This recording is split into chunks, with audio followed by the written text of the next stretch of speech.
शुक्रवार के दिन सुनी जाने वाली संतोषी माता की व्रत कथा। एक बुढ़िया माई थी जिसके 7 बेटे थे। 6 कमाने वाले थे जबकि एक निकम्मा था। बुढ़िया माई 6 बेटों के लिए रसोई बनाती, भोजन कराती और उनसे जो कुछ झूठा बचता वह 7वें को दे देती। एक दिन वह अपनी पत्नी से बोला, देखो मेरी माँ मुझसे कितना प्रेम करती है। वह बोली, क्यों नहीं, सबका झूठा जो आपको खिलाती है। वह बोला, ऐसा नहीं हो सकता, मैं जब तक आंखों से ना देख लूं मैं मान ही नहीं सकता। बहू हंसकर बोली, देख लोगे तो मान ही जाओगे। कुछ दिन बाद त्योहार आया। घर में 7 प्रकार के भोजन और चूरमे के लड्डू बने। वह जांचने को सिर दुखने का बहाना कर पतला वस्त्र लेकर रसोई में ही सो गया। वह कपड़े में से सब कुछ देख रहा था। 6 के 6 भाई भोजन करने आए। उसने देखा माँ ने उनके लिए सुंदर आसन बिछाया है, अनेक प्रकार के भोजन परोसे हैं और उन्हें प्रेम पूर्वक भोजन करने को कहा। 6 भाई भोजन करके उठे, तब माँ ने उनकी झूठी थालियों में से लड्डुओं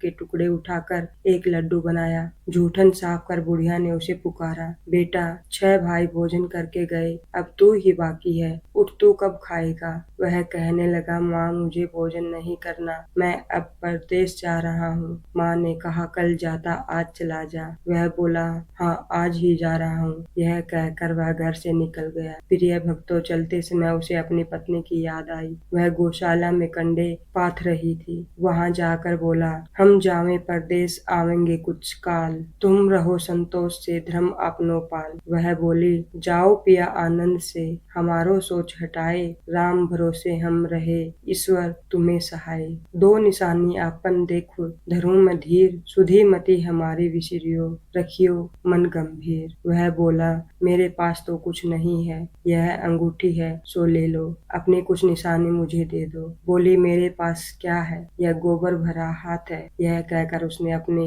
पीठ पर गोबर से हाथ के थापे लगवा लिए और चल दिया। चलते चलते दूर देश पहुंचा। वहां एक साहूकार की दुकान थी। वहां जाकर कहने लगा, भाई मुझे नौकरी पर रख लो तो तुम्हारा बड़ा ही उपकार होगा। साहूकार को एक नौकर की जरूरत थी और बोला, रह जा। लड़के ने पूछा, तनख्वाह क्या दोगे। साहूकार ने कहा, देखो भाई काम देख कर दाम मिलेगा। उसे साहूकार की नौकरी मिली। वह सुबह 8 बजे से लेकर रात के 10 बजे तक नौकरी करने लगा। कुछ दिनों में दुकान का सारा लेन देन, हिसाब किताब, ग्राहकों का माल लेना बेचना, सारा काम करने लग गया। साहूकार के 7-8 नौकर और भी थे। वह यह सब देखकर चक्कर खाने लगे। बड़े ही आश्चर्यचकित होने लगे कि यह तो बड़ा ही होशियार बन गया। सेठ ने भी काम देखा और 3 महीने में ही उसे आधे मुनाफे का हिस्सेदार बना दिया। वह कुछ वर्षों में ही नामी सेठ बन गया और मालिक सारा कारोबार उस पर छोड़कर तीर्थ यात्रा के लिए चला गया। इधर उसकी पत्नी को सास ससुर दुख देने लगे, सारे घर का काम करवाने लगे, उसे लकड़ियां लाने जंगल भेजते। इस बीच घर के आटे से जो भूसी निकलती उससे बनी रोटी उसको दी जाती और रेल के खोल में पानी। एक दिन वह लकड़ी लेने जा रही थी। रास्ते में बहुत सी स्त्रियां संतोषी माता का व्रत करते दिखाई दी।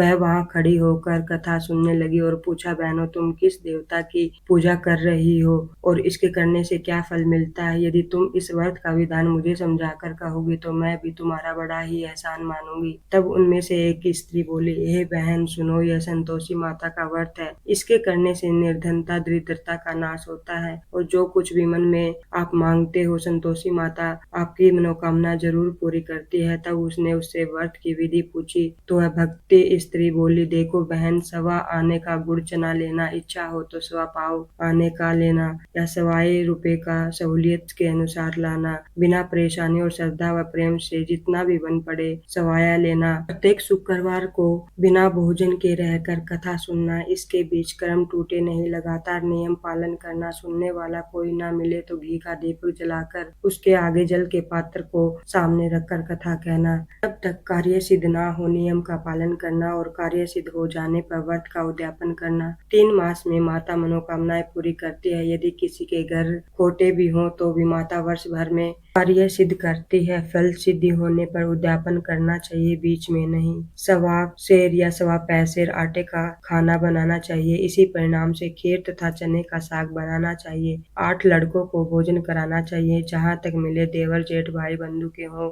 ना मिले तो रिश्तेदार और ना मिले तो फिर पड़ोसियों के। उन्हें भोजन करा के यथाशक्ति दक्षिणा दे माता का नियम पूरा करना चाहिए। उस दिन घर में खटाई नहीं खानी चाहिए। यह सब सुन बुढ़िया के लड़के की बहू वहाँ से चल दी। बहू ने रास्ते में लकड़ी के बोझ को बेच दिया और उन पैसों से गुड़ चना ले माता के व्रत की तैयारी कर आगे चली और सामने मंदिर देखकर पूछने लगी, यह किसका मंदिर है? सब कहने लगे कि संतोषी माता का मंदिर है। यह सुनकर माता के मंदिर में जाकर चरणों में लेट गई, दीन भाव से विनती करने लगी और कहने लगी, हे माँ, मैं बहुत ही अज्ञानी हूँ, व्रत के कुछ भी नियम नहीं जानती हूँ। मैं दुखी हूँ। हे माता जगत जननी, मेरा दुख दूर कर। मैं तेरी शरण में हूँ। माता को दया आई। एक शुक्रवार बीता कि दूसरे शुक्रवार को उसके पति का पत्र आया और तीसरे शुक्रवार को उसका भेजा हुआ पैसा आ गया। यह देखकर जेठ जेठानी मुंह बनाने लगे। लड़के ताने देने लगे कि काकी के पास पत्र आने लगे, रुपया आने लगा, अब तो काकी की खातिरदारी बढ़ेगी। बेचारी सरलता से कहती,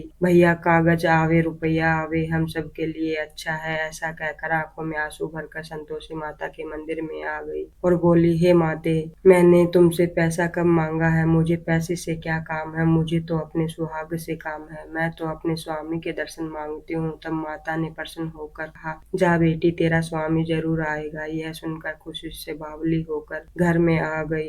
अब संतोषी माँ विचार करने लगी, इस भोली पुत्री को मैंने कह तो दिया कि तेरा पति आएगा, लेकिन कैसे? वह तो शौपन में भी इसे याद नहीं करता। उसे याद दिलाने को मुझे ही जाना पड़ेगा। इस तरह माताजी उस बुढ़िया के बेटे के पास जाकर शौपन में प्रकट होकर कहने लगी, हे साहूकार के बेटे, सो रहे हो या जाग रहे हो? वह कहने लगा, माता सोता नहीं तो जागता भी नहीं, कहो क्या आज्ञा है? माँ कहने लगी, तेरे घर बार कुछ है या नहीं? वह बोला, मेरे पास सब कुछ है, माँ है, बाप है, बहू है, क्या कमी है? माँ बोली, भोले पुत्र, तेरी बहू घोर कष्ट उठा रही है। तेरे माँ बाप उसे बहुत परेशान कर रहे हैं। वह तेरे लिए तरस रही है, तू उसकी सुध भी नहीं ले रहा। वह बोला, हाँ माता जी, यह तो मालूम है, परंतु जाऊं कैसे? परदेश की बात है, लेन देन का कोई हिसाब नहीं, कोई जाने का रास्ता नहीं आता, कैसे चला जाऊं? माँ कहने लगी, मेरी बात मान, सवेरे नहा धोकर संतोषी माता का नाम ले, घी का दिया जला, दंडवत प्रणाम करके दुकान पर जाकर बैठ जा। देखते देखते सारा लेन देन हो जाएगा, जमा माल बिक जाएगा, सांझ होते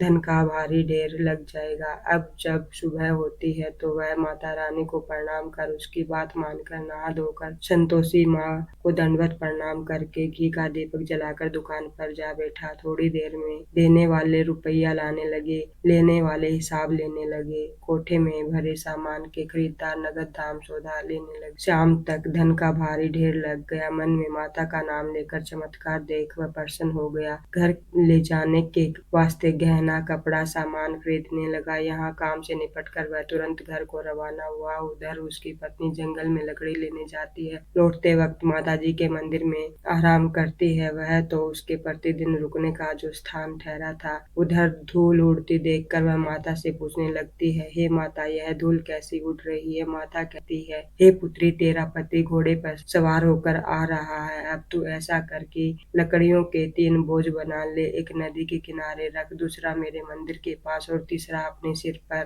तेरे पति को लकड़ियों का गट्ठर देखकर मोह पैदा होगा, वह यहाँ रुकेगा, नाश्ता पानी बनाकर खाकर माँ से मिलने जाएगा। तब तू लकड़ियों का बोझ उठाकर जाना और चौके में गट्ठर डालकर जोर से आवाज लगाना, लो सासू जी, लकड़ियों का गट्ठर लो, चोकर की रोटी दो, नारियल के खपचे में पानी दो, आज मेहमान कौन आया है? माता जी से बहुत अच्छा कहकर वह प्रसन्न मन से लकड़ियों के 3 गट्ठर बनाई। एक नदी के किनारे पर और एक माताजी के मंदिर पर रख दिया और तीसरा अपने सर पर उठाकर अपने घर की तरफ चली। इतने में उसका पति वहां आ पहुंचा। सूखी लकड़ी देखकर उसकी इच्छा उत्पन्न हुई कि वह यहीं पर विश्राम करे, भोजन बनाकर खाकर फिर गांव जाए। इसी तरह रुक कर उसने भोजन बनाया और खा पी कर विश्राम करके गांव को चला गया। सबसे प्रेम से मिला। उसी समय सिर पर लकड़ी का गट्ठर लेकर वह उतावली सी आती है। लकड़ियों का भारी बोझ आंगन में डालकर जोर से 3 बार आवाज लगाती है, लो सासू जी, लकड़ियों का गट्ठर लो, चोकर की रोटी दो, नारियल के खपचे में पानी दो, आज मेहमान कौन आया है? यह सुनकर उसकी सास बाहर आकर अपने दिए हुए कष्टों को भुलाने के लिए और बेटे को ना पता चले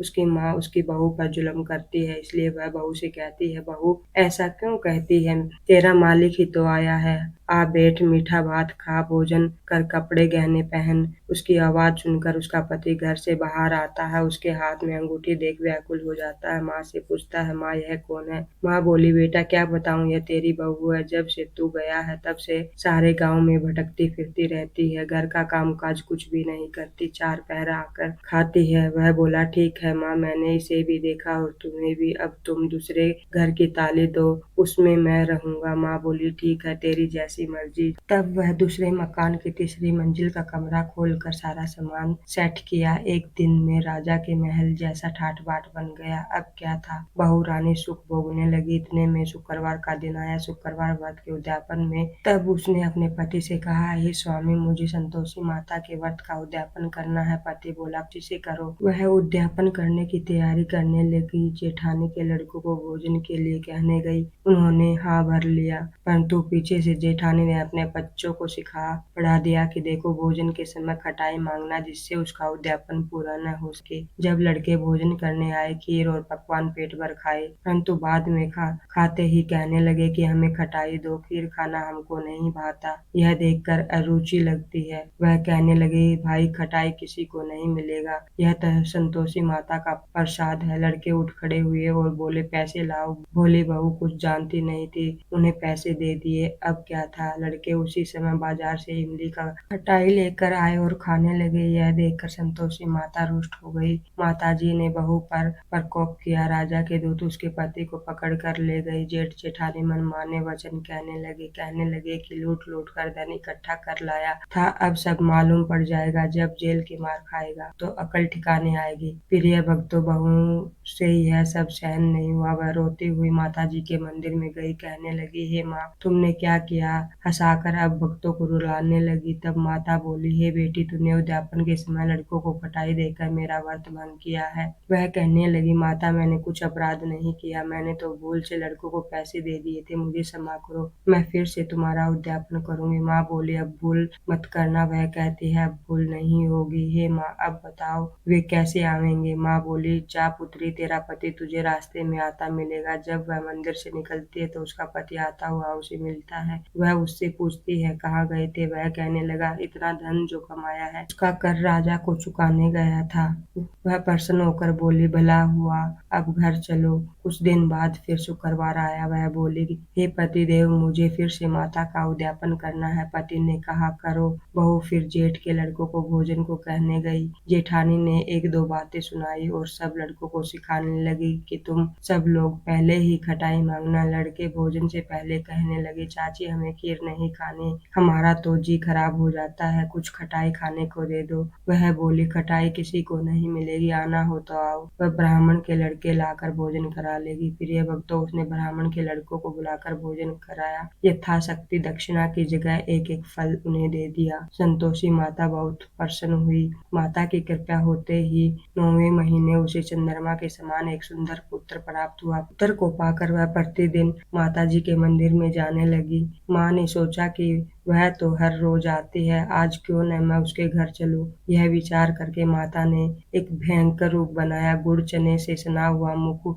ऊपर सूंड के समान होठ, उस पर मक्खियां भिन भिना रही थी। दहली पर पैर रखते ही उसकी सास चिल्लाई, देखो रे, कौन चुड़ैल डाकनी चली आ रही है, लड़को इसे भगाओ, नहीं तो किसी को खा जाएगी। लड़के भगाने लगे, चिलचिला कर खिड़की बंद करने लगी। बहू रोशनदान से यह सब देख रही थी। प्रसन्नता से पगली बनकर चिल्लाने लगी कि आज मेरी माता मेरे घर में आई है। वह बच्चे को दूध पीने से हटाती है। इतने में सास का गुस्सा फूट पड़ता है और बोलती है, क्या उतावली हुई है, बच्चे को पटक दिया। इतने में माँ के प्रताप से लड़के नजर आने लगे। वह बोली, सासू माँ, मैं जिसका व्रत करती हूँ यह संतोषी माता है। सबने माता जी के चरण पकड़ लिए और विनती करके कहने लगे, हे माता, हम मूर्ख हैं, अज्ञानी हैं, हमें तुम्हारे बारे में कुछ नहीं पता है, व्रत की विधि हम नहीं जानते हैं, व्रत भंग कर हमने बड़ा अपराध किया किया है। जगमाता आप हमारा अपराध क्षमा करें। इस प्रकार माता प्रसन्न हुई। हे संतोषी माता, बहू को प्रसन्न हो, जैसा फल दिया वैसा माता सबको देना। इस कथा कहानी को कहने वाले, सुनने वाले, हुकार भरने वाले सभी की मनोकामनाएं पूर्ण। प्रेम से बोलिए संतोषी माता की जय। जो कोई श्रद्धा से शुक्रवार व्रत कथा का श्रवण करता है, उसके जीवन में दरिद्रता, कलह, रोग और विघ्न दूर हो जाते हैं। तो दोस्तों, यह थी संतोषी माता की शुक्रवार व्रत कथा। अगर आपको यह कथा अच्छी लगी हो तो वीडियो को लाइक करें, शेयर करें, चैनल को सब्सक्राइब करना न भूलें। जय संतोषी मैया की जय।